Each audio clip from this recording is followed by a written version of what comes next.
Hey guys, today we have Khyati Mashru-Vasani with us. She's a chartered wealth manager and a successful women entrepreneur with over a decade of experience in the financial space. She has trained over 3,000 people in personal finance and is the founder and chief financial coach for Plantrich and Vama Plantrich. In this episode, we talk about how to manage your money, investing in the stock market, some of the strategies that you can apply to your own personal finance. I thoroughly enjoyed this conversation with Khyati, and I'm sure you would too. So stick around if you'd like to know the building blocks of personal finance and how to be financially independent. So we have Khyati Mashru with us, and let's understand her journey. Hi, Hi, Khyati. hi Thank you for joining. everyone. It's absolutely a pleasure to be here. So let's dive in. Tell us what is your startup about, the Plantrich consultancy, and if you Right. could also give us some background about where you're coming from. Yeah, so since you've asked me to give you a background, I'm going to start with, it was a very strange incident that happened. I was actually in second year of my graduation, and that's when a friend comes to me. That she was 1 year senior to me, and she comes to me and she tells me that I have actually got to go to the US urgently because of some family emergency, and the work I'm doing is not replaceable. So, and they need a replacement like immediately. So, I want you to just help me, and I want you to join in my place just for like 3 to 4 months till they are able to, have another person joining. I understood what she's asking for, and then I'm like, okay, let's try. There's no harm trying. And she gave me the address, and it was actually CNBC Awas. So I ended up joining CNBC Awas as a contract employee because undergraduates were not allowed to be, on payroll for them. My only job was to answer the queries received on money control portal. So my job was to take a note of the queries, go to the analysts, go to the financial planners, take answers for that, and type and reply to them. That was all that I was doing there. But what happened was, I mean, in that 25 to 30 days I worked with CNBC Awas, I realized that financial literacy is very, very poor in the country. And yes, this is something where I would like to make a difference to people, and that's what gave birth to Plantrich. So before I completed my graduation, like right immediately after quitting CNBC, I launched Plantrich. And after launching, I went ahead, I completed all the regular necessary certifications required to practice wealth management in India. So that's how it began. And that, I mean, coincidentally, I was reading this book called Rich Dad Poor Dad at that time. So it all worked very well, and that gave birth to Plantrich. So that's how it started. What do we focus on? I believe that every individual and every family's money story is unique, and it can be rewritten. So, irrespective what background you come from, because I truly believe that when it comes to money, it is not just about the decisions that you're making right now. It is about where are you coming from, how have your parents handled money in front of you, how have you managed money, how have you seen your friends and relatives managing money, how your parents have been talking about money in front of you. All of that together is very, very important, and that has formed your psychology with money. And that is the reason you make the decisions what you are making today. Probably if you're scared of investing in equity, if you're scared of investing in bitcoins, if you there are some people who only invest in equity. Actually, there are a lot of things related to their past because of which they are what they are.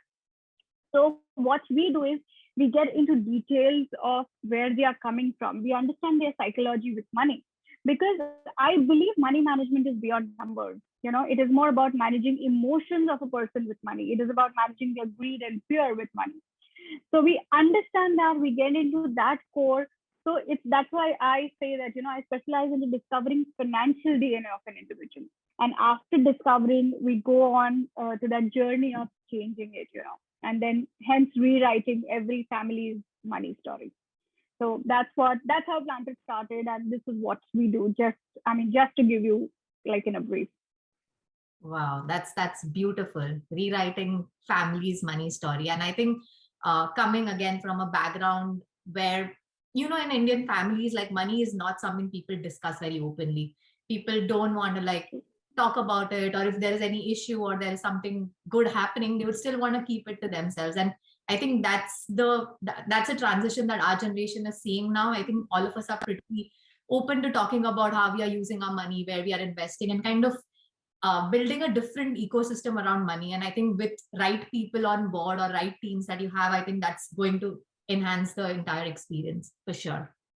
Yeah, I mean, we are on a mission. Like, I've personally taken a mission to help 10,000 families rewrite their money story. So not necessarily that they're all going to be clients with us, but in some or the other way, if I can teach them the basics of the personal finance, if I can help them rewrite their money story, I feel my mission will be achieved.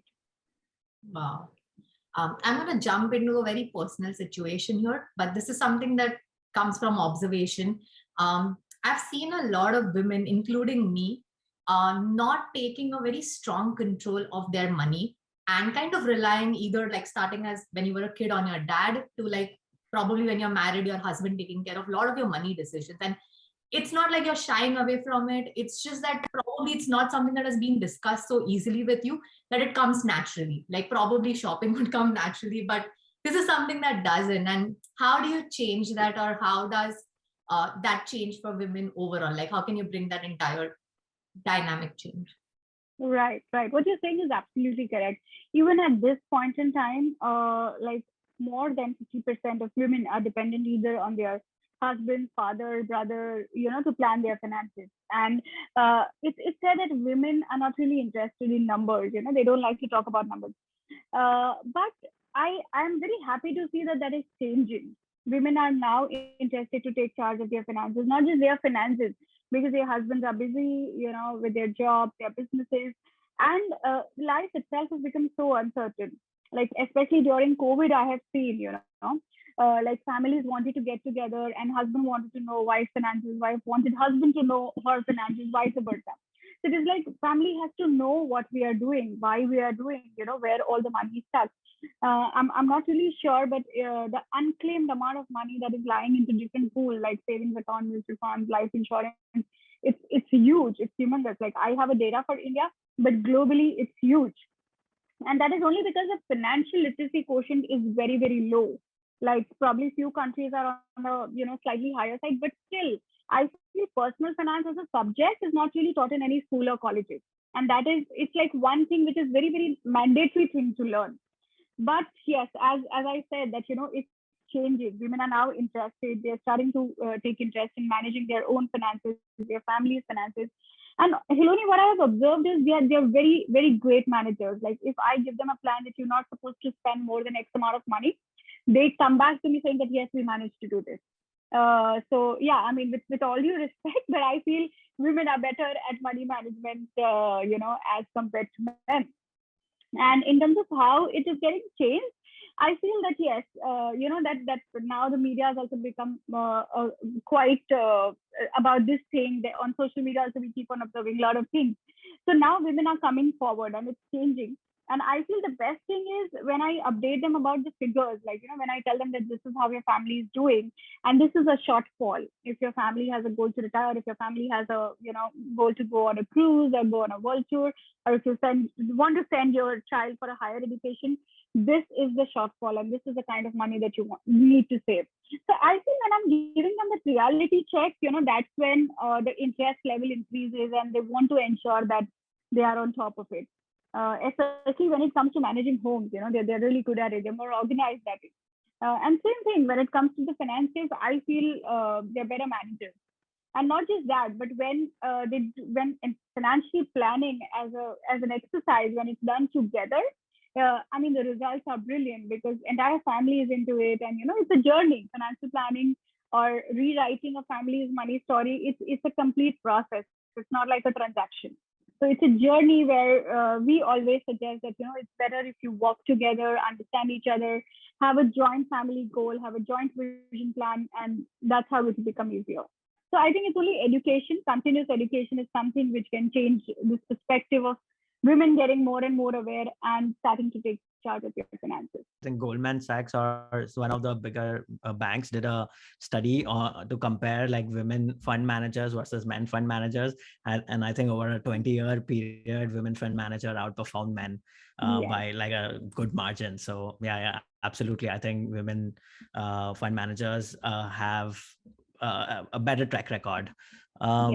So like talking about the money story, right? Like what do you ask generally, like your clientele, and what sort of clientele do you work with, and what kind of how do you begin pulling that thread? Sure. So I work with anybody who's keen on rewriting their money story. So any family who says, yes, we want to rewrite a money story is a client for us. So that is number one.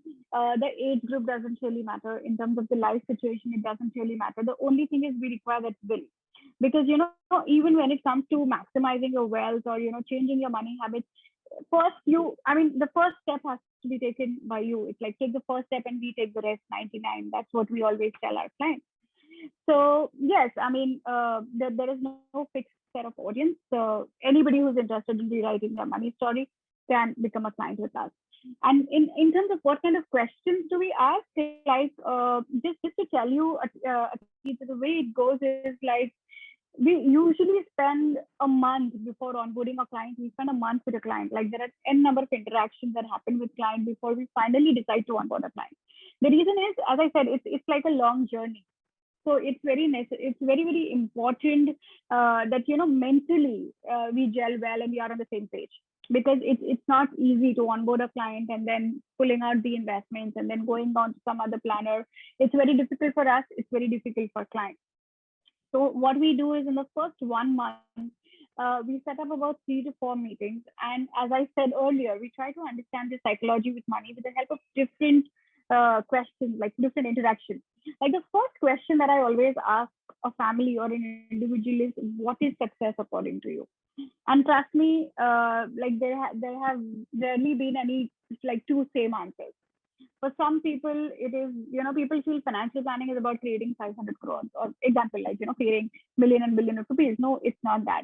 Like some families come back to us and say that just having a decent amount of medical insurance, having good enough amounts to take care of our goals, and having a decent home, a decent farmhouse, and a good car, and a good quality life. So that is success according to us. Somebody might come and say that, oh, I would want to be CEO of that company someday, and for me that is going to be success. Some people define it as, I should be able to do a good amount of charity, like, a huge amount of philanthropy in my life, and that is success according to me. And that is precisely the reason, I feel that managing finances is something which is highly customized. So that's like a first thing that goes to, that's a first question that goes to clients. And planning is not just about planning for your future. It's about striking a right balance between present and future. Like there are times when, like we all are in that rat race. We don't really know what to do, just going on and on and on. And, we don't know where to stop. Like there are times when we have to tell that, oh, you're saving more than required according to your lifestyle. Please start spending money now. Like live in your present now. You want to go for that vacation, don't wait till 2025. Please go now. You can afford to do it now. And you need it now more than 3 or 4 years later. It's like people talk about going on a world tour, but then we come back to them and say that, okay, you're doing a world tour with your wife at an age of 70, you're not really going to enjoy. Let's prepone that goal. You should try and do that when you're 45. It'll be more fun. It'll be worth the money that you're spending. So it's about defining success for them. It's about helping them understand where they are now. It's about helping them understand where they really want to be in life, because there's no goalpost. Like for a lot of companies, like all the organizations that people work with, the organizations have their vision plan on place, like where they want to be 5, 10, 15, 20 years down the line. But when I ask an individual, when I ask a family, like, what is your vision plan? What is your business plan? They don't have answer to it. So having your financial plan is like having your own business plan in place, having a vision plan for your family for next 15, 20 or 25 years in place. So it's about helping them discover where they want to reach, what's their destination, and then preparing a roadmap for them. And not just that, and after that, we get into choosing the vehicles. Like, okay, if you want to reach here in 15 years and you want like zero risk, then probably we'll, get on to debt investments. You have to reach in 7 years. We don't have a choice. We will have to mix equity and debt, and you will have to take a bit of risk. So it's about understanding where they are now, where they want to be, and how can they reach there. So that's that entire 1 month of process where we get into detail, understand the client. Then if things, the mentally, if I think I'll be able to onboard a client and we'll be able to work for next 10, 20, 30 years together, that's when we onboard a client for a long term. And all your clients are long-term clients. You don't onboard anyone for like 2 years, 3 years or something like that. It's always 10, 20 years time frame. It's always like that because, as I said, wealth maximization, wealth creation is a journey. And I don't really believe in shortcuts. There are no shortcuts when it comes to this. So we do get a lot of clients saying, oh, if you can manage to give us 30 and 40% return and double my money in 3 years, I can give you like a huge corpus to manage. But no, I'm not a magician. That's not something that I can do. It's a calculated risk. It's a calculated effort that we take, and it's a journey where clients, as in we work together with you and we achieve your goals. It's not something that you just give us your money and we do whatever we want with it and come back and double your money. So there are clients, we do get that kind of inquiries, but we deny, like that's not something that I specialize in. Yeah, that makes sense. Talking something you brought up initially, like in terms of couples, right? So like I just wanted to ask if there's a newlyweds, like Hiloni, for example, right? So what are some common pitfalls that you've seen or observed that newlywed couples they should be careful about, or some advice that you will have? Sure. So newlyweds. So basically, one more thing I would like to highlight on. So I do keep writing articles for different regional daily newspapers and print media. I had written one article that before you get married, actually you should have this discussion. Like a couple should go to a financial planner, a financial counselor. And it's very, very important that the financially you are thinking alike, because if both are thinking completely different, it's actually going to create a lot of mess. So in terms of advice, I would always suggest first, before you decide to get married, or if you just married, sit together, discuss your finances. We have enough clarity on financial habits. What are the responsibilities that you're going to share, and what is the kind of saving that each one of you is going to do? Are you going to be having joint goals? Like there are some couples who come to us and say that probably your husband says, I'm going to start planning for a retirement, the wife says, okay, I'm going to plan for my kids' education. So they distribute goals and they don't really want each other to interfere in their finances. That's fine. That's also perfectly okay. And there are some couples who come to us and say that, no, this is an amount of money we're going to save, which we're going to put it in a joint account. And from there, we start planning for our joint goals. And then individually, we would plan for our individual financial goals, like maybe a girl trip that I would want to take every 2 to 3 years, something like that. So I would suggest, number one thing, please discuss your finances openly. It's something which it's mandatory these days. Like no longer we living in that world where the responsibilities is managed by one person. So it's no longer that. Have enough clarity. Second, go to a financial planner and have a financial plan. Like take a professional help. It is something which really helps in long term. And third, as I said, that have enough clarity in terms of who's going to manage which financial goals. Like just to give you an example, recently I met with a couple. They were probably in their late 40s. Yeah, late 40s. Husband said that, I just want to keep saving the money. He saved a huge amount of money, a huge corpus. And when I spoke to his wife, she says that what is success? Success is if I'm able to go and take one nice holiday every year. Success is that if I like something for my home and I can buy it up without thinking. So the problem was husband was not really okay with it. That we spend money on things that are not really required, and wife says these are the small little things which I get pleasure. So for me, these things are very, very important. And honestly, they have been living together for almost more than 15, 16 years now, but they had never really spoken about it. Like husband was not even aware that this is the missing piece and this is how she wants it. So I feel that, talking it out, like very openly, you need to discuss, what are the financial goals? How are you going to spend your money? How are you going to save your money? That is something which is going to make a huge difference. Yes, absolutely. I mean, what you said is spot on. And I think this is something I would say firsthand I've been experiencing. But I have like few starter questions. Like this is something that me and my husband ended up discussing when we first got into this. But I don't know if that was the right answer. So I would rather have some expert tell me. So starting with like, is it better to have joint accounts or is it better to have your individual accounts? Like we didn't know like what is the right one. Right. So as I said, both are right. So if you both are people who would want to plan for your goals jointly together, you can have a joint account and start planning from there. If you don't want to interfere in each other's finances, and Hiloni, you might just say that, okay, I'm going to plan for the next trip that we're going to have. Prerna can say that, okay, I'm going to start working on my retirement plan while you start working on the short-term goals. That's okay. As long as there's a clarity, you can think, and you can plan to keep your finances separate, but still, because you're working on common goals, you still on same page. Irrespective what you're spending and what you're earning, as long as you're planning for goals, it's perfectly okay. So it's both are right. It completely depends on what you're comfortable with. Okay. The second one that I have for you is there are joint expenses, right? When you run a house or you pay rent or you pay your bills, these are like certain expenses you do together, or you do a trip or go out for a meal. But what happens is there is an income difference most of the time between couples. It's never going to be the same. So what is advisable? Do you do it in the ratio? If you had to like be equal partners, right? Suppose, and would you do it as per ratios, or would you do equally, or would one person take care of it? Like what's a recommended way? I would say everybody would have their preferences, but what would be recommended? Right. So as you rightly said, there is going to be a difference in income. Very rarely it would be like both are earning equal. So what I would suggest is put down all your expenses, like your joint expenses, on just one Excel sheet.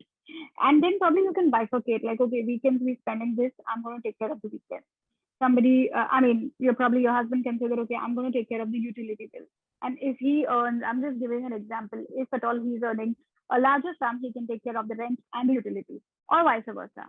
And you can say that, okay, I'll take care of the weekends and smaller set of expenses like the groceries, the fruits, the vegetables, etc., the daily household things. So best is to put down the expenses and take responsibility for each head. So you know that, okay, if this is the expense, if this is the head, I need to swipe my card. Alternatively, if it comes into products to manage it, then he has to swipe his card. So I think that's how it is. Okay.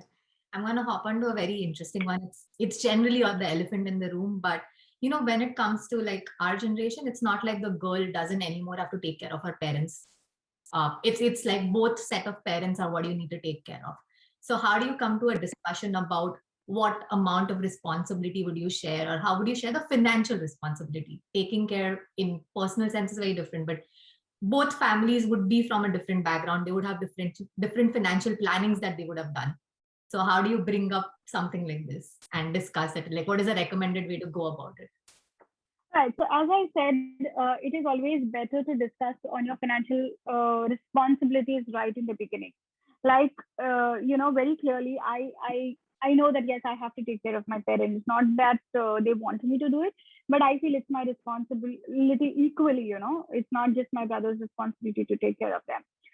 So from the day we got married, we sat down, like after we came back from a holiday, we sat down, we discussed on our finances. And I was very clear that, yes, this is the amount of money that I earn. Out of which this much is my personal expenses. Please don't question me where I go, how much I spend shopping, how much I spend in my spa and salon. So don't question me that. Another thing is money that I spend for my parents. So this is an amount of money which I am continue to spend for them, or continue to save for them and their future. Probably they might not need money from me, but yes, I might send them for one good holiday every year. That is something which I would want to do. So again, no questions there. And this is the amount of medical insurance that they have, and I would like to pay for it on a yearly basis. So I think I just clarified it in the beginning that, these are the things I take care of. And in terms of, I was very clear, like even in terms of time, yes, I will, go and spend 2-3 days a month with them.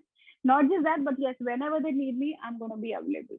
So I think what helps is a clear communication. So from day one, when you have that expectation, yes, this is what I'm going to take care of, it makes it easier. And not just that, Hiloni. In fact, the generation that we are in is called a sandwich generation. So basically, what happens is we have to take care of ourselves, we have to take care of our kids, and we have to take care of our parents. Go back to one previous generation. Like, let's talk about our parents. Like, they had to take care, as in take care of us, and they, like, that set of people never really worried about their retirement. Like, if you see, they spent everything for son's education, daughter's wedding, and they're like, okay, my son will take care of me. They never really had to think on buying their own home because they were, staying with their parents in the joint family. So those things were working out when you say like 15, 20, 25 years prior. But it's different now. It's different for our generation. And talk about, like, if I talk about my daughter Vidya, I know that yes, she's just going to take care of herself. She's not going to take care of us. Not that she would not want to, but probably the situation, the competition would be such that, and their expenses would be so high that even if they want to, they'll not be able to.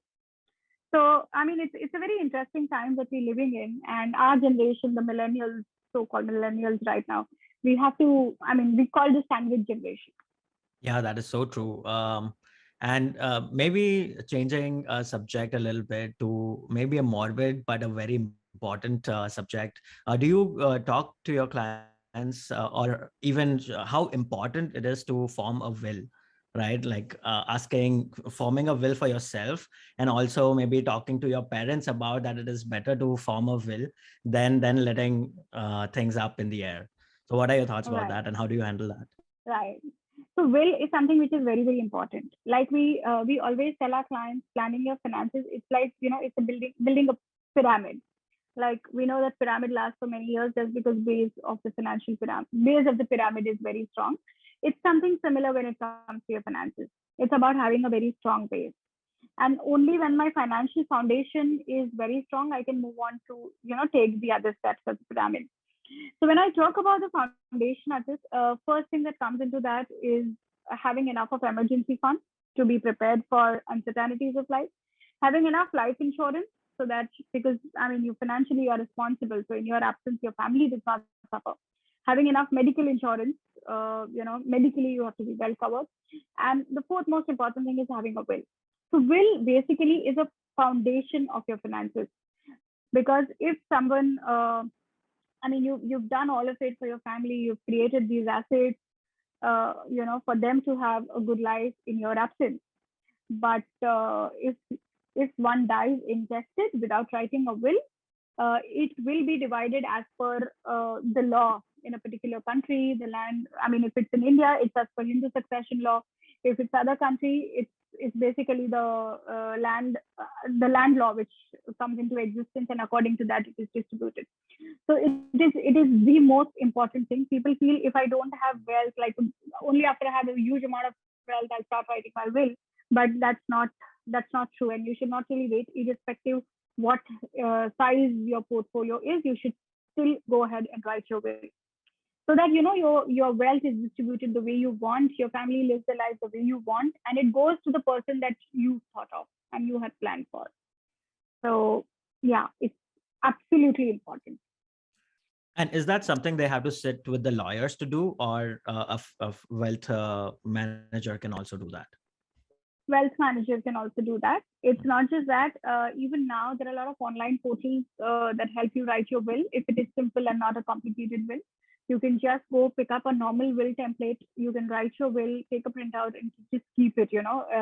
Will necessarily did not be registered. It is okay if your will is not registered. But I always recommend it, if you're writing a will, make it, register it.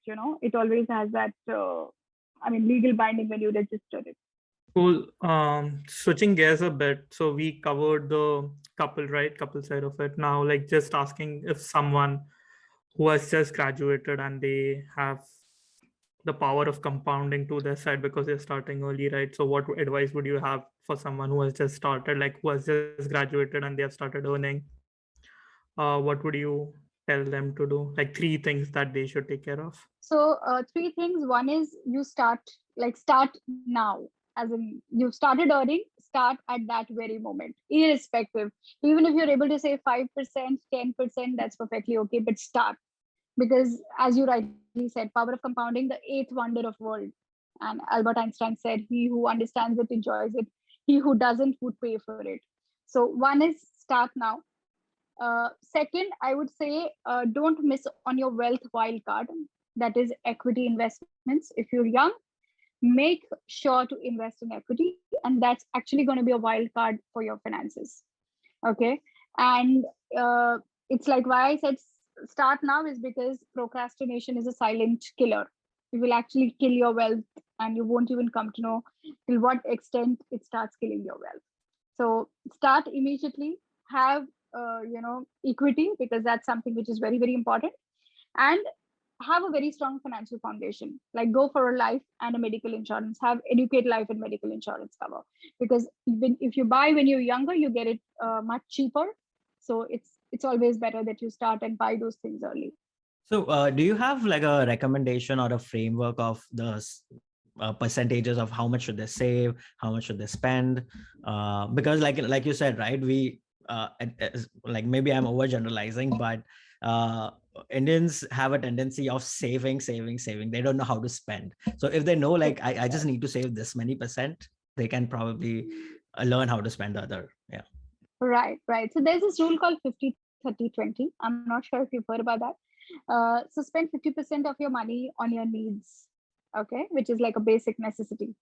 Spend 30% of your money on your wants, so things that you want to do. It's not that you need to do.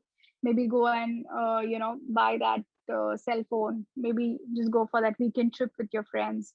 Throw that party on your 25th birthday. So probably that comes in the 30%, and the remainder of 20% is what you need to save. Not just save, but invest. Yeah, that is so important, 50, right? Like 30, just 20, yes. Yeah, just saving the 20% is not enough. Like it'll eat away, inflation will eat it away. But Exactly. that feeds into the next question. What are some of the like investment vehicles that maybe let's take the two examples, right? Like someone who's just graduated should invest in, and someone who is like a couple, maybe like working for a few years. What should their portfolio allocation probably looks like? Right. So this is a general thumb rule, 100 minus your age. Whatever the answer is, that amount of money should go in equity. Rest of it should be in debt. Okay. So if there's someone who's, as you said, 25, probably 75% of the money that they're saving should go into equity. The best way is to start it through mutual fund SIPs. And the remainder of 20% can go into debt, probably a PPF, to begin with. Because in India, I mean, that's a sovereign guarantee. You get 7.5%. It's tax free. If not that, you can look at some other debt investments, which probably will give you a stability, because equity is obviously slightly on a higher side when it comes to risk, but that 25% can give you a bit of stability. And as you said, for a younger couple, like probably double income, no child, we call them DINK couple. So if you're talking about someone like that, probably they can be aggressive with their money because they don't really have much responsibilities. But probably after having a child, if they have a home and they have an EMI on that, after that they need to, reduce their risk exposure. And again, they can do 100 minus age, and make sure that they have enough emergency fund. Like at least 6 months of their expenses and EMI should be in liquid fund, so that at any given point in time, if there is any emergency, they can just pull that out and take care of those emergencies. But what are your thoughts on like the modern investment means like Bitcoins and NFTs? Like there's definitely equities and debts which people do, but I think the millennials are currently seeking those options and probably like seeing better returns, which is kind of making them make different decisions. I agree. So yes, I do have a lot of millennials. I mean, a lot of our clients and their kids who come to us and say that, oh, we want to invest in Bitcoin. Which ones do you recommend? How should we go about it? So I'm not against Bitcoin, but Hiloni, if you go into the history, like I'm not sure if you've heard about South Sea bubble. I'm not sure if you've heard about tulipomanias. So these are all, the crisis, the financial crisis which came in. Like it came in like tulipomania. Just to give you an example. So what happened is that there were tulip flowers, and the price of that tulip flowers actually went up to crazy levels. And there was a shortage created. People didn't know what to do, and they spent all their money on just buying those tulip bulbs. And there was no underlying asset as such.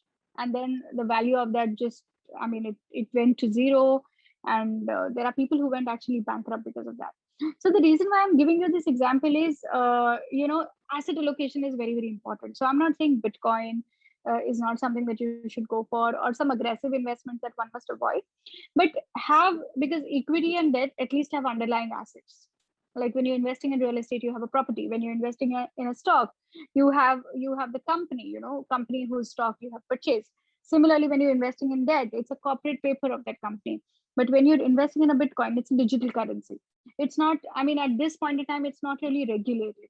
Like when I talk about equity, it's regulated by SEBI. If I'm talking about some debt instruments, they're regulated by RBI. Talking about gold as an asset class, it's as per the London Metal Exchange rates. But when you talk about Bitcoin, it's still not regulated.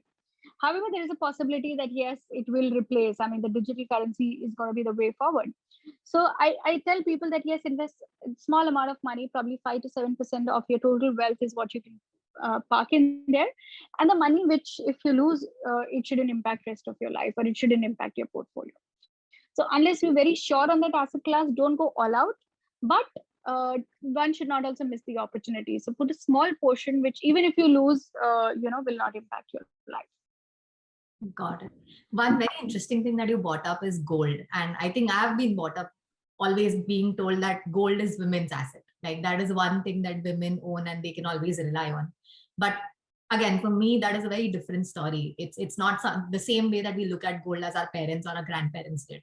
So what is your take on gold investment, and how should that be done in today's Right. So gold, I believe that gold has to be a part of your portfolio, at least 5%, because it gives you, it hedges your overall portfolio. Not just that, but again, the major currencies at this point in time, it's with the gold, that it's balanced. In future, after the dominance of digital currency, that will also change. However, gold is something which is, it's an asset which is like not something that can be created. It's subject to whatever is available in the world. So I always suggest you should have at least 5% of your assets in gold. Like we had seen specifically at COVID times, like after the lockdown announcement in India, markets went down, your debt markets went down. Franklin as a fund house, suddenly overnight, they shut about 6 to 7 of their schemes. Market was down by 50%. But gold was actually soaring, and it went to 53, 54, 55,000 levels. So whenever an emergency like this comes in, your gold prices are always going to be higher. At least the way currently the currencies are operating, it is going to remain like that. But in future, when digital currencies, get replaced, probably that scenario might change. So I suggest having 5% and having digital exposure is more better than having a physical gold in form of sovereign gold bonds, in form of gold mutual funds, or gold ETFs. Also, like again, being selfish, a lot of our listeners are in US, and do you have like clients in US, and like what would you suggest them? Should they invest only US if they're planning to live there forever, or they should start like putting some money in India as well? If they're planning to live in US, I would suggest probably 70 to 75% of their money can continue to remain in US, and 20 to 25% they can diversify in India, because the diversification in terms of spreading your investments in different countries is also important at one point in time. That is one reason. The second reason why I'm saying major portion in US, in spite India having a better growth prospects, why am I saying that is because the taxation is not really very great. Like if you invest in India, you actually, if you're a US citizen, you are going to be, even if you're a green card holder, you're going to be taxed on your entire global income.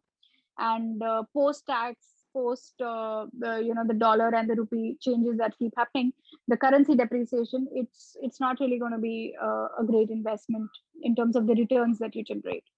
Yeah, that's like a lot of time people tell me like you get 7% FD in India, and you get like 2% here. At that, if you're lucky, you get 2% here. So why don't you just send money to India and do an FD? But I think the money depreciates equally, like by every year. If you look for a long term, it will depreciate accordingly. So there's no free lunch. Am I missing something here, or is that You're the case? absolutely right. I mean, you're absolutely right. I mean, if I consider the history for last 25 to 30 years, 4% is the difference between the dollar and the rupee. So it's like dollars and dollar rupee. It's 4%. So 4% anyways, because of the depreciation of rupee, you're going to end up losing the taxes that you're going to end up paying. I mean, it Right. eventually is going to boil down to same. I had this debate with my dad, like LIC, right? Should you have LIC, or it's better to invest on FD, that premium that you're going to pay to the LIC, right? What are your thoughts? None. You should not have anything in your portfolio. No FD, no LIC. Well, the reason is very simple at it. See, it's like LIC, it's like insurance. The job of an insurance is to protect, I mean, give you a financial protection. Something goes wrong to the breadwinner of the family, that amount of money has to go into the family so that financially the life is not impacted. That's the job of a life insurance policy. And that can be done with a simple term plan. Now, what happens in LIC is we have that money back plan and that endowment plans, and you pay huge amount of premium, you get a very little coverage. And when you calculate the IRR that you're generating on that plan is 4 to 4.5%. They end up saying LIC is tax free, itna return milega, 15 saal baad milega, 25 saal baad milega. It's fine. I mean, that's just 4%, which means you're not even going to take care of inflation. Like in India, we're talking about 5 to 6% inflation. So whichever country you're investing in, you at least have to make 3 to 4% more money than inflation. Then you are growing your wealth. So compounded, if you're getting that 4-5% year on year extra, you're actually going to maximize your wealth. You're going to have more money than what your lifestyle is going to be and what your expenses are going to be. So not even FDs, because FDs at this point in time giving you 5.5 to 6% return, it is taxable. So post-tax, it comes to 3.5% return. I'm talking about person if falling into middle slab, like not a higher slab, but if in 20% kind of an income tax bracket. And same with LIC, it's tax-free, but still it's giving you 4.5 to 5%. It gives you no liquidity, irrespective of the situation. You have to keep paying the premium. So I mean, there is no flexibility.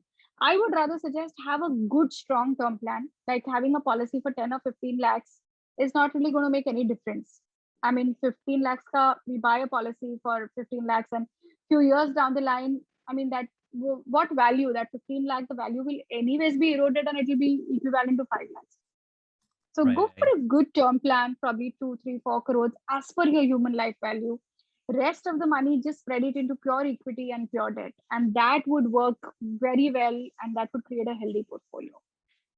Yeah, that makes so much sense. Like putting it in equity, right? Especially for a lot of people is like they've seen the at least from when I converse with my friends and like family members, they have an image of like you only make loss in stock market. It's like gambling, right? So how do you get those questions and how do you tackle those?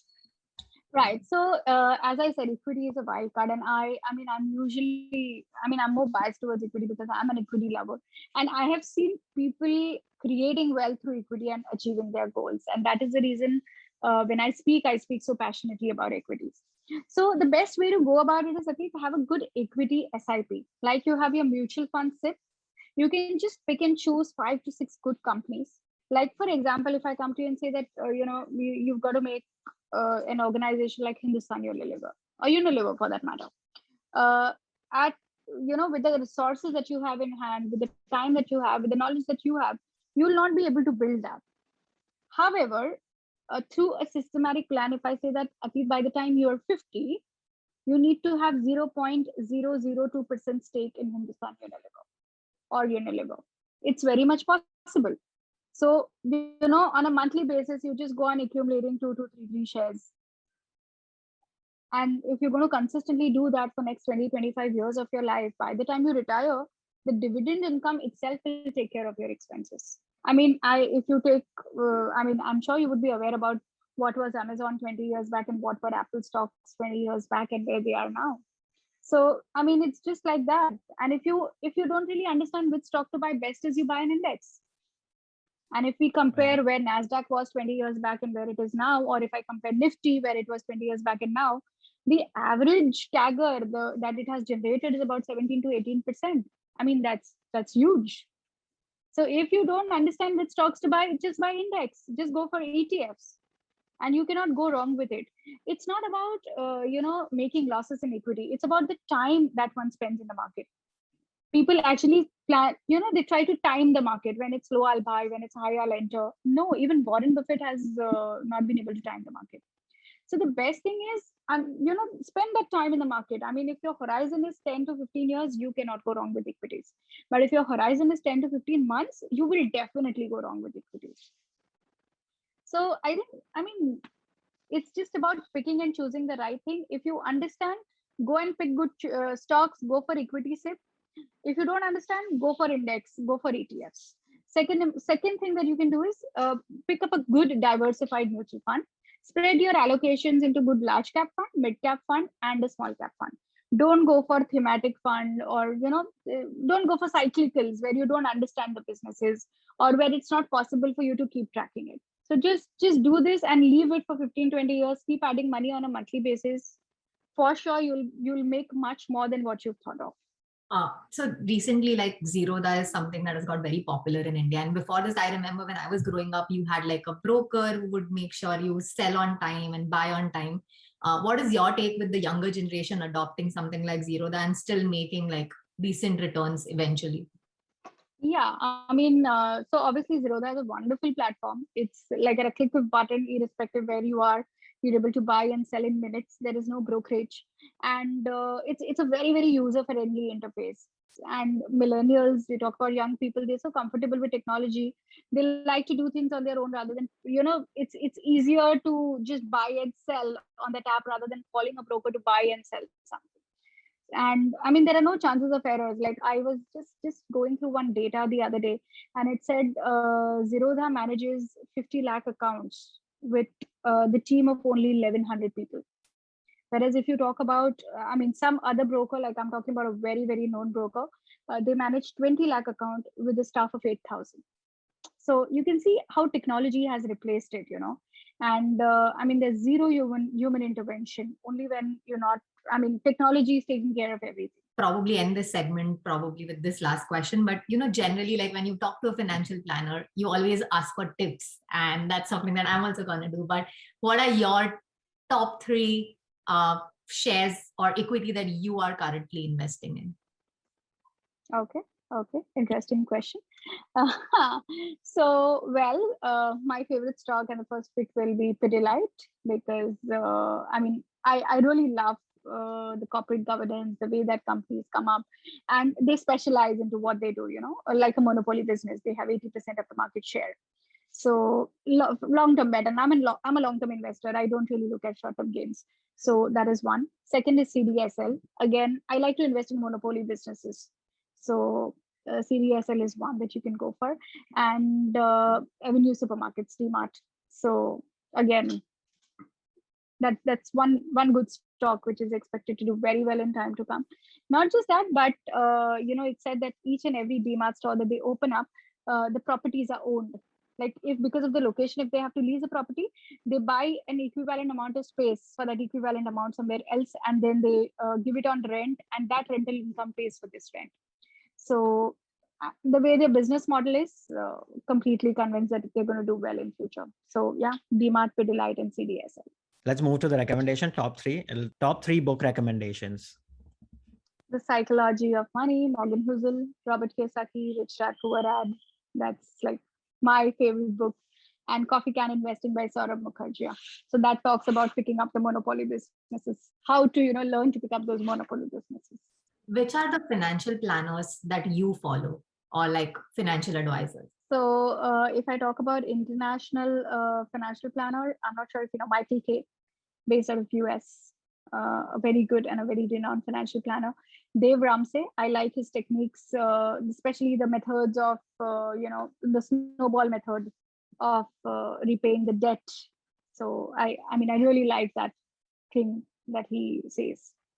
And obviously, I mean, though Warren Buffett is an investor and not a financial planner, but I really like his philosophy, the long-term investment bet, Charlie Munger and the way they have got together, the way they pick up the companies for the long, or rather, I would say they pick up the businesses for long term.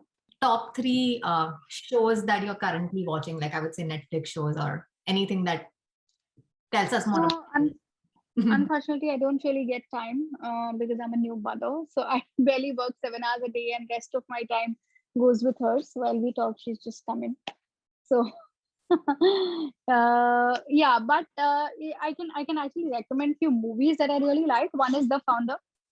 That's a McDonald's story, and I really like the way they put up the entire story.